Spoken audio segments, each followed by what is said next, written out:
سبح لله ما في السماوات وما في الأرض وهو العزيز الحكيم. يا أيها الذين آمنوا لم تقولون ما لا تفعلون؟ كبر مقتا عند الله أن تقولوا ما لا تفعلون.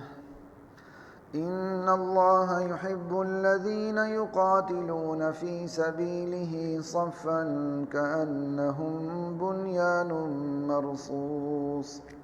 وإذ قال موسى لقومه يا قوم لم تؤذونني وقد تعلمون أني رسول الله إليكم فلما زاغوا أزاغ الله قلوبهم والله لا يهدي القوم الفاسقين. وإذ قال عيسى ابن مريم يا بني إسرائيل إني رسول الله إليكم مصدقا لما بين يدي من التوراة ومبشرا برسول يأتي من بعد اسمه أحمد. فلما جاءهم بالبينات قالوا هذا سحر مبين. ومن أظلم ممن افترى على الله الكذب وهو يدعى إلى الإسلام والله لا يهدي القوم الظالمين.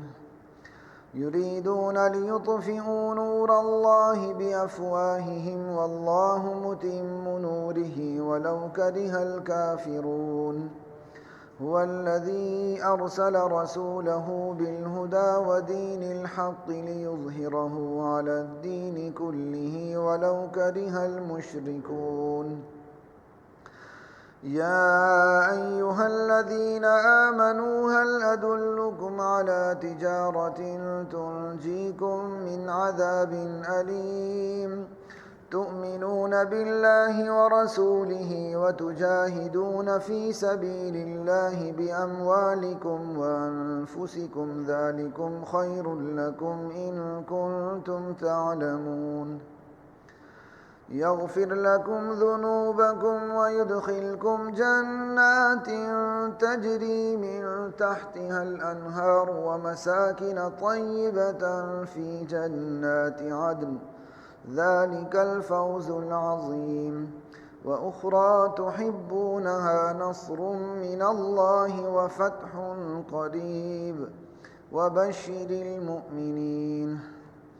يا أيها الذين آمنوا كونوا أنصار الله كما قال عيسى ابن مريم للحواريين من أنصاري إلى الله قال الحواريون نحن أنصار الله.